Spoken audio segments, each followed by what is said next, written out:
Hello, my name is Olivia Richards, and I am a PhD student at the University of Michigan. And today I'd like to present my paper, Wearing a High Heel and a House Shoe at the Same Time, Parents Coping While Navigating Change in Their Child's Behavioral Care. I present on behalf of my co-authors, Dr. Carol Scott, Allison Spiller, and Dr. Gabby MARCU. Parents play a crucial role in promoting their children's development. Managing a child's health often involves tracking, monitoring behavioral development, seeking information online, and coordinating care with educators and healthcare providers.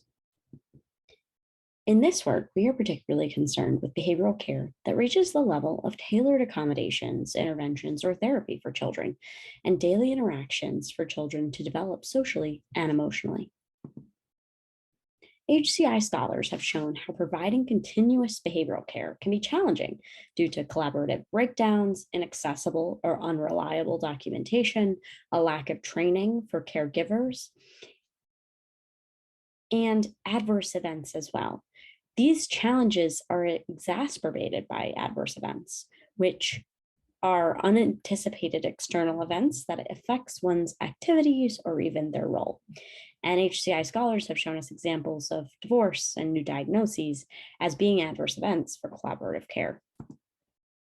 The COVID-19 pandemic was indeed an unexpected adverse event that collapsed the boundaries between home and school, leaving parents to cope and deal with the loss of their child's professional behavioral care, and forced parents to renew their understanding of their role in their child's care. So there was an urgent need to understand how to better support parents through such changes. So by asking them about their lived experiences, we learned how to better design for their care-based needs amidst an adverse event.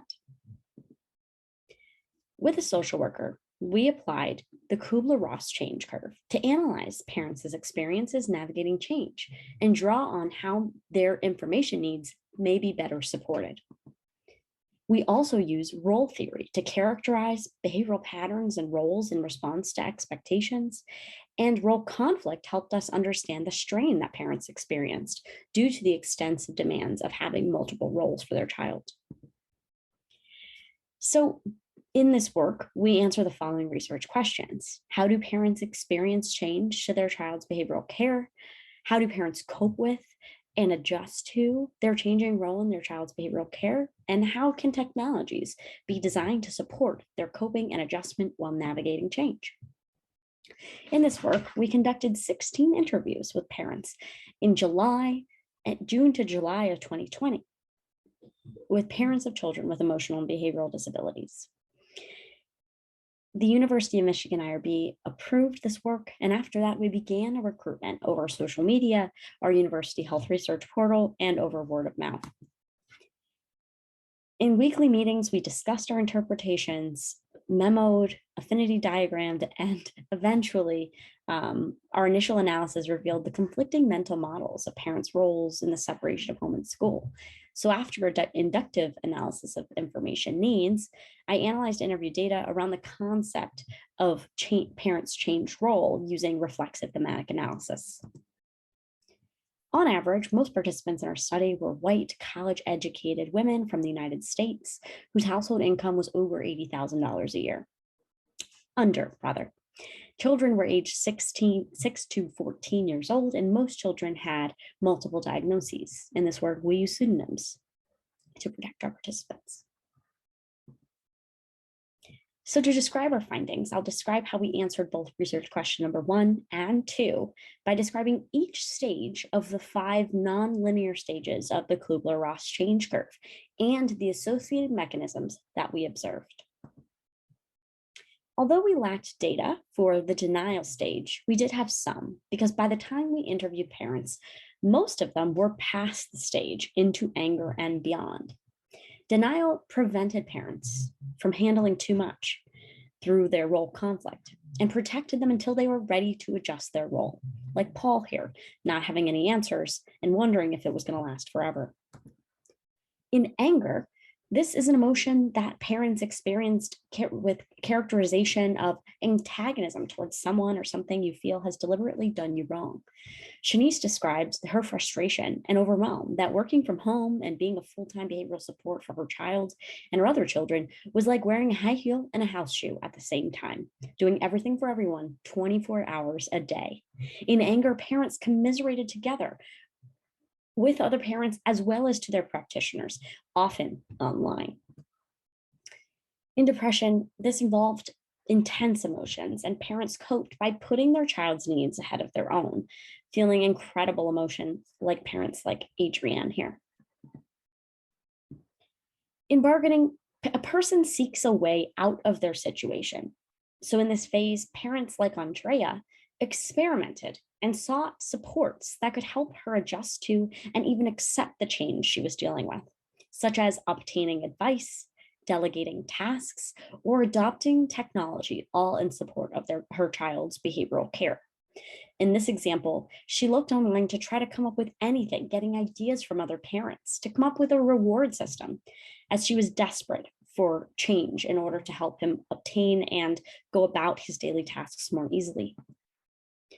And finally, it's important to note that acceptance was not met by all parents, but some did get there in this early in the pandemic. Some people never really fully reached the stage, but others did, showing their resilience, strength, and persistence in supporting their child. Parents like Lauren felt responsible for their child's education while also at work all day. So she relied on technology like voice assistants so that her other children knew how to change shifts with her son. In this stage, parents had obtained and incorporated actionable information, supported other parents, often online, and shared progress with practitioners. So to answer our final research question, through various practitioner and parent-centered supports, both parents and practitioners could be better equipped to meet a patient, a child, and each other's needs.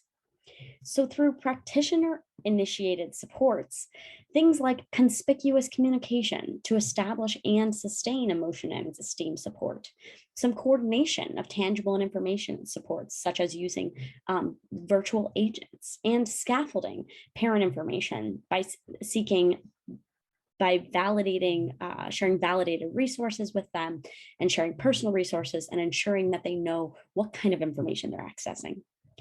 As for parent-centered technological supports, parents could monitor their own well-being as this could support them in their caregiving as people as well as supporting their information seeking and support seeking online. So overall, with a focus on parents' experience of change and related information needs, this study contributes to the CSCW literature on how parents can monitor and support their child's behavioral development and how parents can be supported as caregivers and as people, individuals. We contribute design recommendations for parents' well-being and information needs as detailed in our paper. It is worth noting limitations of this study that our sample size was 16. Our participants were mostly based in the United States, Midwest, and our results represent parents' perspectives, but other questions raised necessitate work with children, which is why our current and future work is studying the impact of disruption on children's health and behavioral health routines and the impact of that disruption on children's mental health. We are working to involve children directly in the study of how technology might better support children in their health routines. So I thank my advisor, Tiffany Vino, and our participants, and the National Science Foundation for supporting this work.